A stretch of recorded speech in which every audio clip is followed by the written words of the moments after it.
안녕하세요, 친한 언니 송나령입니다. 여러분, 이번 주부터 드디어 삼성 채용이 시작됐는데요. 많은 분들이 아마 자소서를 열심히 쓰고 계실 것 같아요. 제가 작년에 삼성 면접설에 대한 영상을 올렸었는데 자소서에 대해서도 궁금해하시는 분들도 계시더라고요. 그래서 오늘은 도대체 어떻게 썼길래 자소서에 합격할 수 있었는지 100% 제 실제 자소서를 보여드리면서 소소한 팁들을 드리도록 하겠습니다. 저는 재료공학과 전공으로 학점은 3.66점, 토익은 845점, 우픽은 IM3, 대외활동은 봉사활동 몇 개랑 호주 어학연수 및 인턴십, 또 외부 반도체 실습 경험이 있습니다. 봉사활동 했던 것들을 한 3, 4개 적었었는데 면접관님이 봉사활동은 왜 이렇게 많이 했냐고 물어보시더라고요. 굳이 왜 이렇게 봉사활동을 많이 했냐? 라는 뉘앙스로 들려서 대외활동은 좀 핵심적인 것만 간추려서 몇 개 적을 걸 그랬나? 라는 생각을 했던 것 같습니다. 자, 이제 본격적으로 제 자소서를 직접 보면서 한번 말씀을 드리도록 하겠습니다. 우선 삼성 같은 경우는 항상 처음에 존경 인물과 존경 이유를 적더라고요. 뭔가 이 존경 인물도 직무랑 연결을 해야 할 것 같은 생각이 들어서 저는 어디서 스쳐 지나가듯이 들었던 강대현 박사님을 적었습니다. 인류 삶의 발전에 기여하심이 존경스럽다고 적었는데 이건 좀 내가 봐도 좀 아부했다 라고 생각이 드네요. 박사님 존경합니다. 자, 이제 에세이 1 첫 번째 항목부터 확인을 해보도록 하겠습니다. 제가 예전에 자소서 교육을 들을 때에는 지원 동기에 회사나 직무와 나와의 접점에 대해서 쓰면 좋다는 얘기를 들었었는데 사실 제가 삼성전자나 반도체랑 무슨 접점이 있겠어요. 그래서 그나마 짜낸 게 학부 수업이었는데 제가 삼성전자를 선택한 결정적인 계기는 학부 때 수강한 반도체 공정 수업의 교수님 덕분이었습니다. 제가 봐도 정말 쓸말이 없어서 썼다는 게 보이네요. 지금 다시 읽어보니까 정말 실질적으로 반도체 산업이 요즘에 어떻고 또 이런 기술에 대해서 좀 감동받았다 이런 것들을 살려서 썼으면 더 좋았을 것 같다는 생각이 드네요. 자, 다음으로는 두 번째 항목에 대해서 보도록 하겠습니다.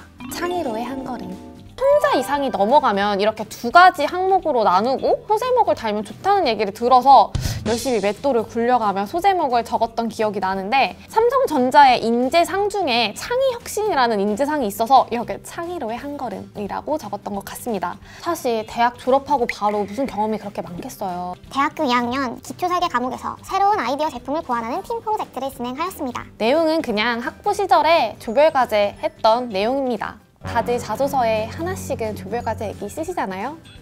그리고 이 다음 문단이 제가 좀 웃겼는데 호주 어학연수랑 인턴십 갔던 내용의 얘기거든요. 근데 제가 인턴십을 했던 지역이 호주의 율라라라는 지역인데 여기가 그 일본 영화인 세상의 중심에서 사랑을 외치다 라는 영화의 배경지예요. 그래서 아무도 모르겠지만 그거에서 따와서 세상의 중심에서 성장하다 라고 소제목을 적었었네요. 방법을 강구한 끝에 저는 채용 공고가 올라와 있지 않은 가게일지라도 방문하여 아르바이트생이 필요해지면 검토해달라고 레주메를 주며 부탁하였습니다. 이렇게 또 어학연수 간 거 티내려고 굳이 레주메라고 적었던 기억이 있네요. 민망하네요, 민망해. 아니 그리고 신빙성을 높이기 위해서 그렇게 숫자를 구체적으로 적는 게 좋다고 해가지고 또 미국 드라마 100편 이상을 리스닝 점수 470점을 맞는 등 사실 리스닝 점수 470점이 그렇게 대단한 점수는 아닐 텐데 이게 제가 처음 맞는 점수여서 이렇게 적었었나 봐요. 근데 문제는 이 항목에서는 질문을 단 한 개도 받지 않았던 것 같아요. 이렇게 면접관님들이 이런 성장 과정을 다 읽어보시기보다는 그 위에 나열했던 그 활동 내역들, 활동명들을 보시고 보통 질문을 하시더라고요. 세 번째 항목은 최근 사회 이슈를 묻고 있기 때문에 이렇게 매번 업데이트를 해야 하는 게 저는 조금 부담스러웠던 것 같습니다. 저 같은 경우에는 삼성전자 홈페이지에 올라와 있는 뉴스나 기술들 같은 것들을 좀 살펴보고 좀 마음에 든다 싶은 기술이나 그런 제품들을 구글링해서 조금 더 자세하게 파악하고 이 항목에 좀 녹여서 썼던 것 같습니다. 자, 네 번째 항목은 지원 직무에 대해 본인이 이해한 내용을 서술하고 본인이 해당 직무에 적합한 사유를 전공 능력 측면에서 구체적으로 서술해 주시기 바랍니다. 저는 예전에 경기경영자 총협회에서 주관하는 반도체 공정 및 장비 실습을 한 적이 있어서 그 내용을 기반으로 이 해당 항목을 작성을 했었습니다.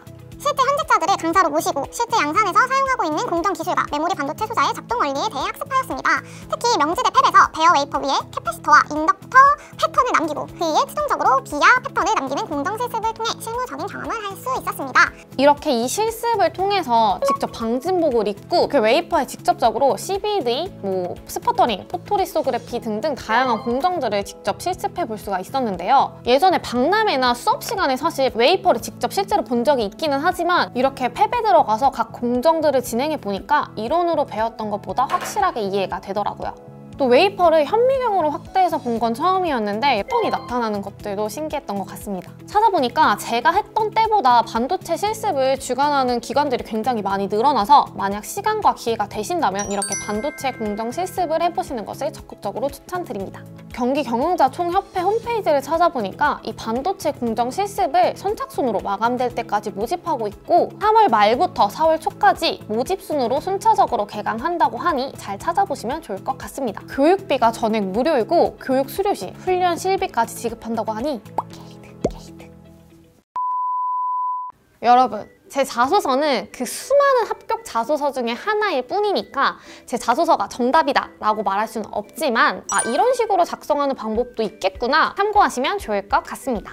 요즘 취업시장의 상황도 좋지 않은데 끝까지 포기하지 않는 여러분들의 노력이 하루빨리 결실을 맺기를 시연 언니가 항상 응원하겠습니다. 안녕.